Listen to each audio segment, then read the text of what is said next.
السلام علیکم ورحمۃ اللہ وبرکاتہ۔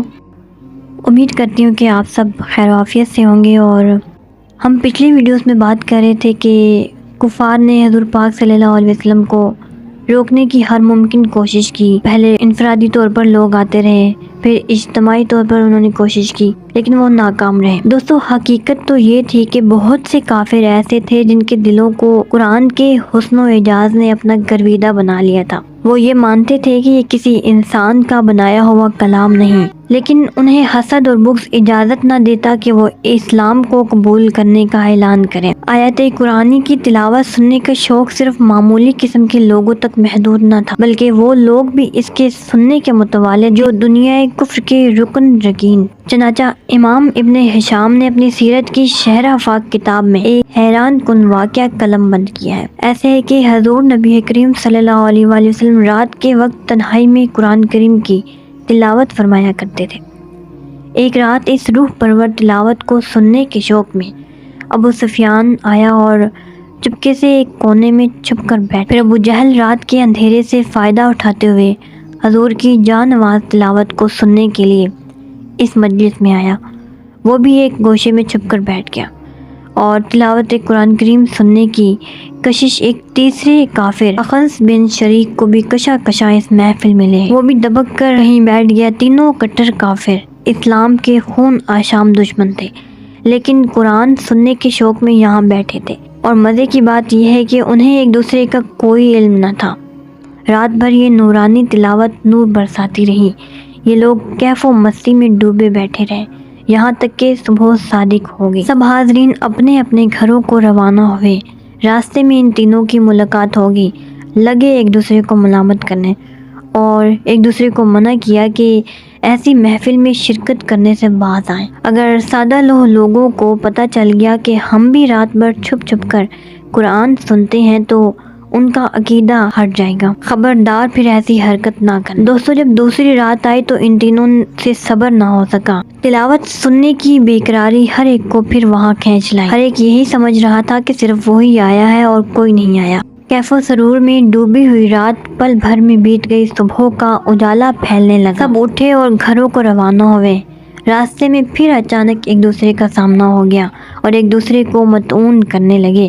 پھر تاکید کی کہ آئندہ یہ غلطی نہ کرنا، ورنہ بے وقوف لوگ گمراہ ہو جائیں گے۔ تیسری رات نے جب اپنے پر پھیلائے، ساری کائنات ظلمت و شب میں ڈوب گئی۔ شوق کی چنگاری پھر سلگنے لگی۔ بے قابو اور بے اختیار ہو کر پھر ادھر کا رخ کیا جہاں سے اللہ تعالیٰ کے محبوب کا دلکش لحن سنائی دے رہا تھا۔ دوستو، یہ رات بھی بہت جلد صبح آشنا ہوئی۔ وہ بھی اٹھے اور گھروں کو روانہ ہوئے۔ راستے میں تینوں کی مت بھیڑ ہو گئی۔ فرط خجالت سے ایک دوسرے سے آنکھیں ملانے کی جرأت نہیں کر سکتے تھے۔ آج پختہ عہد کیا کہ آئندہ نہیں آئیں گے اور ہم یہاں سے رخصت نہیں ہوں گے جب تک پھر یہاں واپس نہ آنے کا پختہ عہد نہ کر لیں۔ جب صبح ہوئی، اخنس بن شریک نے عصا پکڑا اور اس پر ٹیک لگاتا ہوا ابو سفیان کے گھر آیا اور اسے کہا، اے ابو حنظلہ، یہ ابو سفیان کی کنیت ہے، کہتے ہیں کہ مجھے بتاؤ جو کلام تم نے محمد صلی اللہ علیہ وآلہ وسلم سے سنا، اس کے بارے میں تمہاری کیا رائے ہے؟ ابو سفیان نے جواب دیا، اے ابو ثعلبہ، یہ اخنس کی کنیت ہے کہ بخدا بعض چیزیں جو میں نے سنی ہیں ان کو میں جانتا تھا اور ان کا مفہوم بھی مجھے معلوم ہے، لیکن بعض چیزیں ایسی ہیں جن کو نہ میں جانتا تھا اور نہ مجھے ان کا مفہوم معلوم ہے۔ اخنس نے کہا، اس ذات کی قسم جس کی تم نے قسم کھائی ہے، میرا بھی یہی حال ہے۔ یہاں سے فارغ ہو کر اخنس ابو جہل کے گھر گیا اور اس سے پوچھا، اے ابو الحکم، جو تم نے محمد صلی اللہ علیہ وآلہ وسلم سے سنا ہے اس کے بارے میں تمہاری کیا رائے ہے؟ ابو جہل نے کہا، میں نے کیا خاک سنا، حقیقت یہ ہے کہ ہمارا اور بنو عبد مناف کا جھگڑا اس بات پر تھا کہ قوم کا سردار کون ہے۔ اس شرف اور سیادت کو حاصل کرنے کے لیے انہوں نے بھی اپنے دسترخوان کو وسیع کیا اور ہر غریب مسکین کو کھانا کھلایا۔ ہم نے بھی ان پر بازی لے جانے کے لیے دسترخوان کو وسعت دی اور ہر غریب مسکین کو ضیافت کا اہتمام کیا۔ انہوں نے بھی لوگوں کے بوجھ اٹھائے اور ہم نے بھی بوجھ اٹھائے۔ انہوں نے بھی اپنی فیاضی سے مانگنے والوں کی جھولیاں بھری اور ہم نے بھی اس بات میں ان سے سبقت لے جانے کی کوشش کی، اور جب ہم مقابلہ کے 2 گھوڑوں کی مانند ہو گئے تو انہوں نے اچانک اعلان کر دیا کہ ہم میں سے ایک شخص کو نبوت ملی ہے اور اس کے پاس آسمان سے وحی آتی ہے۔ ہم یہ دعویٰ کیسے کر سکتے تھے؟ بخدا ہم تو اس پر ہرگز ایمان نہیں لائیں گے اور نہ اس کی تصدیق کریں گے۔ یہ سن کر اخنس اٹھا اور اس کو خشمناک حالت میں بڑے ہانکتے ہوا چھوڑ کر چلا گیا۔ قرآن کریم کا حسن و بیان اور زور و استدلال ہر سننے والے کو اندر ہی اندر سے متاثر کر رہا تھا۔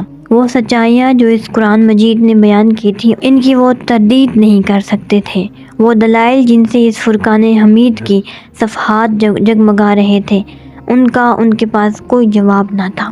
دوستو کفار نے بڑے جتن کیے لیکن ان کی کوئی تدبیر کارگر ثابت نہ ہوئی اور ان کی پے در پے کوششیں ناکام ہوتی رہی۔ لیکن ابھی تک اسلام اور پیغمبر اسلام علیہ السلام کی مخالفت اور عداوت کی آگ ان کے سینوں میں بھڑک رہی تھی۔ جب ان کی آخری سازش میں ناکام ہوگی تو پھر وہ اس مسئلے کو حل کرنے کے لیے سر جوڑ کر بیٹھے۔ نضر بن حارث نے یہ تجویز پیش کی کہ اگر ہمارا ایک وفد یثرب جائے اور وہاں اہل کتاب کے علماء و احبار سے ملاقات کرے اور ان سے ان کے بارے میں پوچھے کیا یہ سچے نبی ہیں یا نہیں، ممکن ہے ان کی رہنمائی سے ہم کسی حتمی نتیجے پر پہنچ جائیں اور اس مصیبت سے نجات کی کوئی صورت نکل آئے۔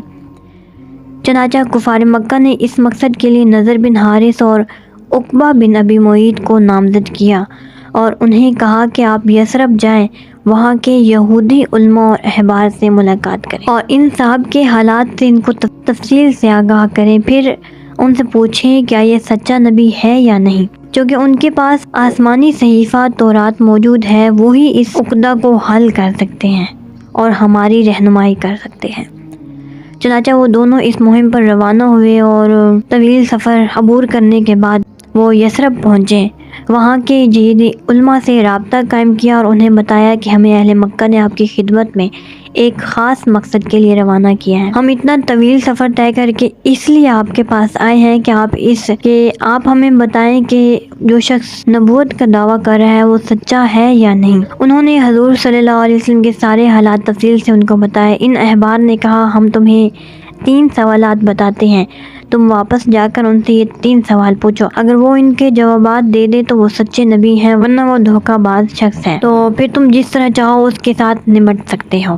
3 سوال اس نے بتائے اور ان سوالات میں سے پہلا سوال یہ تھا کہ وہ نوجوان کون تھے جنہوں نے گزشتہ زمانے میں ایک ظالم بادشاہ کے خوف سے اپنا وطن چھوڑا تاکہ وہ انہیں کافر ہونے پر مجبور نہ کر دے۔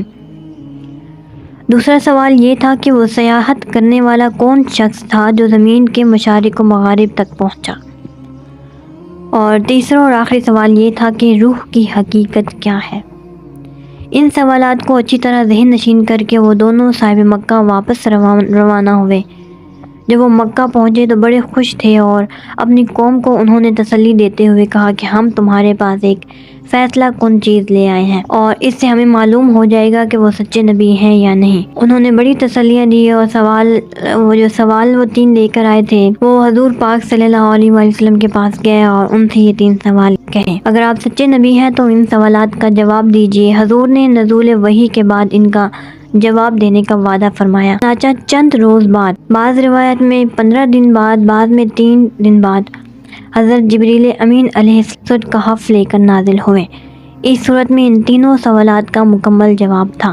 حضور علیہ السلام نے یہ صورت پڑھ کر کفار کو سنائی۔ اس میں واضح طور پر بتایا گیا تھا کہ وہ نوجوان اصحاب کہف تھے اور وہ سیاح ذوالقرنین تھا، اور روح کی حقیقت جو تمہیں بتائی جا سکتی ہے وہ صرف اتنی ہے کہ یہ امر الہی ہے۔ روح کے بارے میں اس سے زیادہ کچھ جاننا انسان کی عقل و فہم سے ماورا ہے۔ اس سورت کی پہلی آیت میں ہی حضور صلی اللہ علیہ وآلہ وسلم کی رسالت کا اعلان موجود ہے۔ سورۃ الکہف کی 18 الحمدللہ الذی انزل علی عبدہ الکتاب کہ سب تعریفیں اللہ تعالیٰ کے لیے ہیں جس نے نازل فرمائی اپنے محبوب بندے پر یہ کتاب۔ اگرچہ ان کے لیے اپنے تسلیم کردہ معیار کے مطابق سرکار دو عالم صلی اللہ علیہ وآلہ وسلم کی سچائی ثابت ہو چکی تھی، لیکن ہدایت انہیں ہی نصیب ہوتی ہے جنہیں اللہ تعالیٰ اس نعمت سے سرفراز کرنے کا فیصلہ فرما دیتا ہے۔